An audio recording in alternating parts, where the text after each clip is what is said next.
केतन पियाई गो माई बिना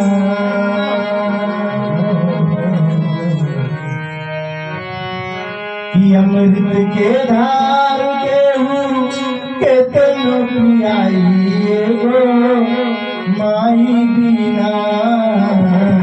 कैसे करे जावा जुराई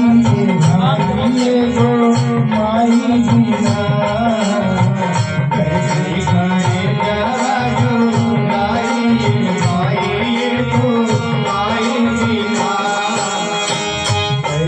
करे जावा जुराई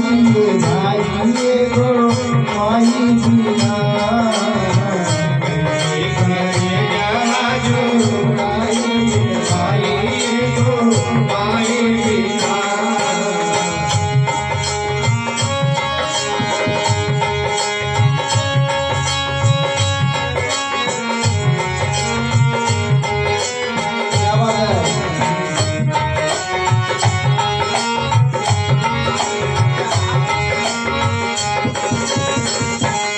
और क्या है ध्यान से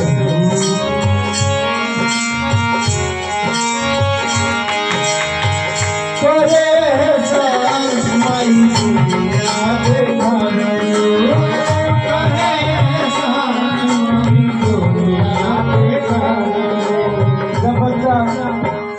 जन्म लेता है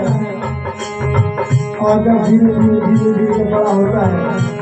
तो बच्चा कहता है कि आपने मेरे लिए कुछ नहीं किया है। और माँ का इतना बड़ा एहसान होता है बच्चों को तो पता चलता है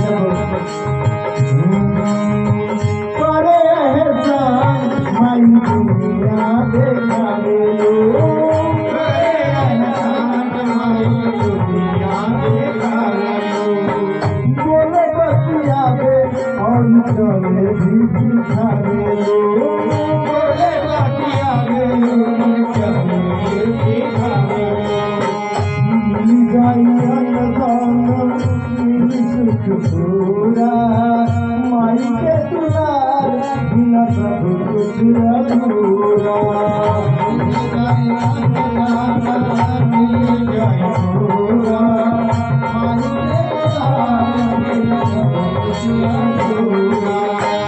और छोरावर हाथे केहू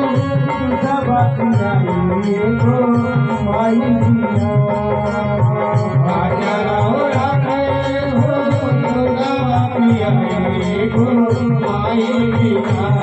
कैसे करे जावा जुराई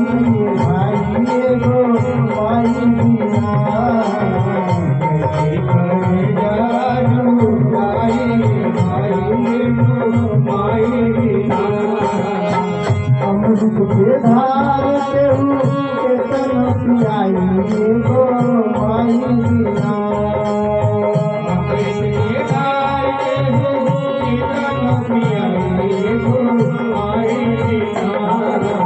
करे जावा जुराई भाई गो माई बिना कैसे करे जावा जुराई भाई गो माई बिना कैसे करे जावा जुराई भाई गो माई बिना कैसे करे जावा जुराई भाई गो माई बिना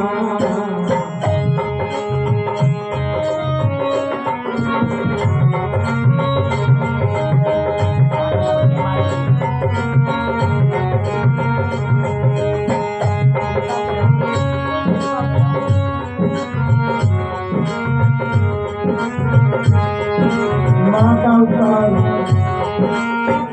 भूलना बहुत ही कठिन है।